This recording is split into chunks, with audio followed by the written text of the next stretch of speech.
ठरलं तर मग या मालिकेच्या आजच्या भागामध्ये अर्जुन कुसुमला म्हणतो, की माझ्या मनात सायलीविषयी काहीही नाहीये. जर काही असतं ना, तर त्या एक सेकंद देखील या घरात राहिल्या नसत्या. आणि हे पण सायलीला चांगल्या प्रकारे माहिती आहे. तर माझ्याबद्दल त्यांना चुकीचा गैरसमज करून देऊ नका. आता कुसुम सायलीजवळ जाते. तिला म्हणते, सायली मी फक्त जाते हे सांगायला आले होते. त्यावरती अर्जुन रागातच म्हणतो, मग एवढा वेळ काय बडबड करायची गरज होती? त्यावरती कुसुम आता सायलीबरोबर बोलते. अर्जुन थोडा रागातच कुसुमकडे पाहतो. तर आता कुसुम काळजीनेच तिला म्हणते, "तू स्वतःची काळजी घे. काही लागलं तर मला सांग आणि फोन कर." तेव्हा सायली म्हणते, की "तू माझ्यासाठी हॉस्पिटलमध्ये सुद्धा नेहमी होतीस आणि तू मला भेटायला आलीस तेच माझ्यासाठी खूप काही आहे." आणि आता पुढे कुसुम सांगू लागते, की "मी येताना माझा अपघात झाला." त्यावरती आता कुसुम म्हणते, की "माझा अपघात झाला हे तुला कोणी सांगितलं?" तर "अगं नशीब समज तुझ्या खोट्या नवऱ्याने मला फोन करून सांगितलं आणि मी लगेच आले. पण खरं तर हे सगळं समजल्यानंतर माझ्या पायाखालची जमीनच सरकली होती आणि दुर्दैव म्हणून माझा रिक्षाचा नेमका अपघात झाला." असं म्हणून पुढे घडलेला सगळा प्रकार आता कुसुम सांगते. ज्या बाईचा अपघात झाला होता त्या बाईने अर्धी ओढणी चेहऱ्यावर घेतली होती. तिला नावगाव विचारायचं राहूनच गेलं, कारण त्या क्षणी फक्त तुझा चेहरा माझ्या डोळ्यासमोर येत होता आणि त्या बाईंना घेऊन मी हॉस्पिटलमध्ये आले होते.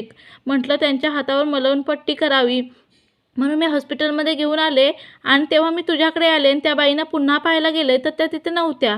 त्या बाई कोण होत्या असं सायली विचारते. तेव्हा कुसुम म्हणते, माहीत नाही गं. आता तू बरी झाली आहेस ना, तेच माझ्यासाठी खूप महत्त्वाचं आहे. त्यावरती सायली म्हणते, तुम्ही सर्वजण माझ्यावर एवढं प्रेम करताय, मग काळजी घेताय, त्यामुळे मी पटकन बरी झाले. तर आता तुम्ही एवढ्या लवकर बऱ्या नाही होणार, त्यामुळे लगेच उड्या मारायला सुरुवात करू नका, असं आता अर्जुन म्हणतो. तुम्ही सर्वजण एवढं प्रेम करताय म्हटल्यावर माझी काळजी घेताय असं सायली म्हणते. त्यामुळे आता तो म्हणतो, की आता एवढेही तुम्ही बऱ्या झाला नाही आहात. तर आता ते ऐकून आता कुसुम म्हणते, की तुमच्यामुळे सर्व काही ठीक झालं. तेव्हा अर्जुन थँक असं म्हणतो. तर कुसुम आता सायलीचा निरोप घेते आणि तेथून जायला निघते. तर जाता-जाता अर्जुनला टोमणा मारते, की 7 फूट हात लावायची गरज नाही, परंतु 7 फूट लांब राहिलात ना तर बरं होईल आणि काळजी घ्या माझ्या सायलीची, असं पटकन म्हणून आता ती तिथून निघून जाते. अर्जुन मात्र डोक्यालाच हात लावतो. तर आता सायली आपली गालातल्या गालात हसत असते. तर दुसरीकडे नागराज, प्रिया, राकेश तिघेही बोलत असतात, की महिपतने ना खरंच खूप मोठा घोळ घालून ठेवलाय. आता सायली जिवंत आहे आणि ती खरं तर महिपतमुळेच. त्यानेच जर आता तिला मारण्याचा डाव रचला होता आणि तो डाव आपल्या अंगलट येणार आहे असं वाटतंय. कारण साक्षीने जर मारेकरांना ओळखलं तर अर्जुन आता खोदून खोदून त्यांची माहिती काढणार आणि पूर्णपणे आपली वाट लावणार. महिपतपर्यंत पोहोचल्यानंतर आपल्यापर्यंत पोहोचायला आता वेळ लागणार नाही आणि त्याच्या गळ्याला लागणारा फास आपल्या पण गळ्याला लागणार आहे. त्यामुळे नागराज म्हणतो, या सर्व गोष्टींचं आता टेन्शन आलेलं आहे. राकेश म्हणतो, तर साक्षी आता आपलं नाव घेईल का? त्या पप्पा आता अण्णांनी असं सांगत होते साक्षीसारखी, की नो व्हायलन्स अण्णा. तरीसुद्धा अण्णा ऐकत नाहीत. तरीही मी स्वतः जेलमध्ये जाणार नाही असं राकेश म्हणतो. तर प्रिया म्हणते, जरा गप्प बस ना, किती बोलतोस? कोण जेलमध्ये जाणार आहे? तू वकील आहेस ना, काहीतरी कर. त्यावरती नागराज म्हणतो, त्याच्यावर ओरडू नकोस. जेलमध्ये जायची वेळ आली ना तर खूप मोठा प्रॉब्लेम होऊ शकतो. आता ते तिघेही खूप घाबरलेले असतात. दुसरीकडे अर्जुन सायलीला म्हणत असतो, तुम्ही झोपून घ्या. सायली आता झोपते. अर्जुन तिच्याजवळ बसलेला असतो. त्यानंतर त्याला समजतं, की सायलीला खूप थंडी वाजते कारण AC ऑन असतो. तेव्हा तो आता पाहतो आणि पटकन सायलीच्या अंगावर ब्लँकेट टाकतो. AC बंद करतो. तेवढ्यात दरवाजा कोणीतरी आतून वाजवत असतं आणि तो हळूच जाऊन आता सायलीची झोपमोड व्हायला नको म्हणून दरवाजा उघडतो. चैतन्य म्हणतो, अरे लग्न झालेल्या जोडप्यांच्या रूममध्ये येताना नॉर्मली असं लॉक करून यायचं असतं.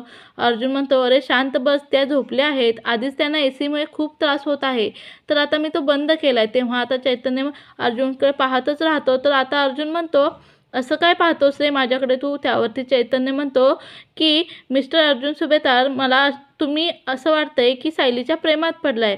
अशा मुलीची म्हणजे त्यांची बायको नाही आहे ती, तरीही तू त्या मुलीची एवढी काळजी घेतोयस, तिची झोपमोड होईल म्हणून एवढा अस्वस्थ होतोयस, तिला थंडी वाजते म्हणून ACचं टेम्परेचर कमी करतोयस.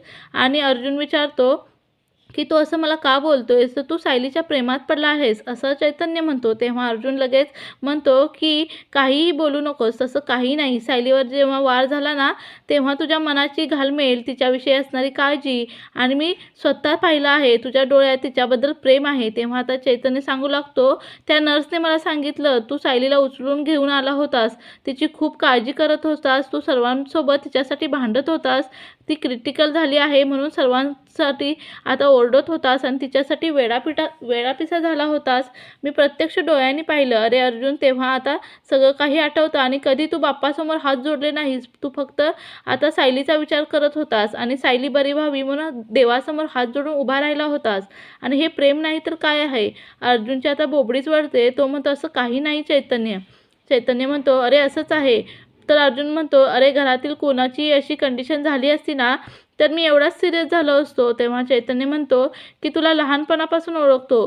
कंडिशन अगदी प्रॅक्टिकली तो हाताळतोस." तर चैतन्य अर्जुनला पुन्हा एकदा जाणीव करून देतो, "ॲडव्होकेट अर्जुन सुभेदार, तुम्ही सायलीच्या प्रेमात फुल टू लट्टू झाला आहात." तेव्हा अर्जुन म्हणतो, "याच्यापेक्षाही आपल्याकडे महत्त्वाची कामं आहेत." असं म्हणून आता सायलीवर हल्ला कोणी केला आणि कोणत्या उद्देशाने केला हे आपल्याला शोधून काढायचं आहे. तेव्हा हल्लेखोराला मी नक्कीच शोधून काढणार आणि जेलमध्ये टाकल्याशिवाय राहणार नाही. असं म्हणून आता अर्जुन त्याच्याकडे पाहतो. तर चैतन्य म्हणतो, "ठीक आहे, आपण घेऊया त्याचा शोध." तर दुसरीकडे आता रविराज हा बसलेला असतो. त्याला सगळ्या गोष्टी आठवू लागतात. सायलीची कंडिशन खूप क्रिटिकल होती. खरं तर ती गोष्ट त्याला सहनच होत नव्हती. तेवढ्यात प्रिया येते. "बाबा, तुम्ही फ्री आहात का? मला तुमच्या मांडीवर डोकं टेकून आज जरा झोपायचं आहे." असं ती म्हणते. सायलीचा विषय काढते. तर आता माणूस कसाही असला तरी तुम्ही त्याला मदत करताच. हाच तुमचा गुण माझ्यामध्ये आला आहे. आता सायलीने माझ्यापासून माझा अर्जुन हिरावून घेतला आणि तिला डिस्चार्ज मिळेपर्यंत तुम्ही हॉस्पिटलमध्ये होता. फक्त माणुसकी होती. पण यापुढे सायलीचा विषय बंद करायचा, कारण की आता फक्त प्रतिमाचा शोध आणि तुझं भविष्य हेच काम मी आता करणार आहे." तेव्हा प्रिया ठीक आहे असं म्हणते. तर दुसरीकडे सायली झोपलेली असते. जेव्हा तिला जाग येते तेव्हा कल्पना तिथेच बसलेली असते आणि आता कल्पना पटकन सायलीजवळ जात म्हणते, "तुला काही पाहिजे का? मी काही देऊ का?" तर ती म्हणते, "नको नको, मी उठू शकते आणि मी माझी काळजी घेऊ शकते आणि मी चालूही शकते थोडीफार. मला थोडं काम केलं तरी काही हरकत नाही. तुम्ही मला थोडं काम तरी द्या." तर आता थोडं चालायचं होतं मला. कल्पना म्हणते, "तू माझ्या मुलीसारखीच आहेस. माझ्या तक्रारी पण सहन करतेस आणि माझी काळजीसुद्धा घेतेस. अगं, तुझ्यावर हल्ला झाल्यापासून अर्जुन खरंच खूप बेचैन आहे. आता हल्लेखोर नक्की कोण आहे त्याला शोधून काढायचं आहे. म्हणून इन्स्पेक्टर साहेब आले आहेत आणि बाहेर तो तिकडेच गेला आहे. चैतन्य, अर्जुन बाहेर आहेत. इन्स्पेक्टर साहेब आलेले आहेत." अर्जुन आता खूपच टेन्शनमध्ये असतो, परंतु अजूनही त्या गुंडाची काही इन्फॉर्मेशन मिळालेली नसते. "माझ्या बायकोला धोका आहे, तुम्हाला काही समजतं की नाही?" असं आता अर्जुन खूप आता इन्स्पेक्टरवर चिडलेला असतो. चैतन्य म्हणतो, "अरे शांत राहा जरा. अर्जुन, किती हायपर झालायस तू." त्यावरती आता अर्जुन म्हणतो, "मग मी काय करू अरे अर्जुन?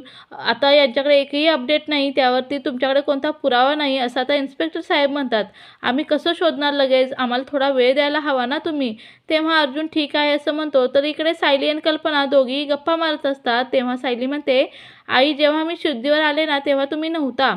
ते खरं आहे. मग कोण होतं? ती बाई कोण होती?" "कुसुमताईच्या रिक्षेचा ॲक्सिडेंट झाला होता.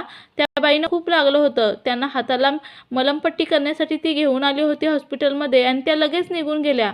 मग माझ्याकडे ज्या बाई आल्या होत्या, जेव्हा मी डोळे उघडले तेव्हा माझ्या तोंडातून नकळत 'आई' असे शब्द गेले." "मग ती बाई कोण होती?" तर कल्पना म्हणते, "कधी-कधी अनोळखी माणसंसुद्धा आपल्याला आपलीशी वाटू लागतात." सायली म्हणते, "मी तुमची कोणीही लागत नसताना तुम्ही खरंच खूप काळजी घेतली." तेव्हा आता कल्पनाला धक्का बसतो. ती म्हणते, "काय म्हणालीस? सायली, तू कोणीही नसताना म्हणजे?" अर्जुन देखील आता तिचं बोलणं ऐकतो. तर तोही खूप घाबरतो. तर मित्रांनो, पुढील भागामध्ये अर्जुन सकाळी उठल्यानंतर पाहतो तर सायली शेजारी नसते. तर आता सायली काय करत आहे? खाली तर गेली नसेल ना? तो आता घरात सर्वत्र तिला शोधू लागतो, परंतु ती कुठेच नसते. अर्जुन खूप घाबरतो. तर मालिकेत आता सायली गायब कुठे झाली हे पाहणं खूपच रंजकदायक ठरणार आहे. मालिकेचे पुढील भाग पाहण्यासाठी चॅनेलला नक्की सबस्क्राईब करा आणि व्हिडिओ आवडल्यास तुमच्या प्रतिक्रिया कमेंट बॉक्समध्ये नक्की लिहा. धन्यवाद.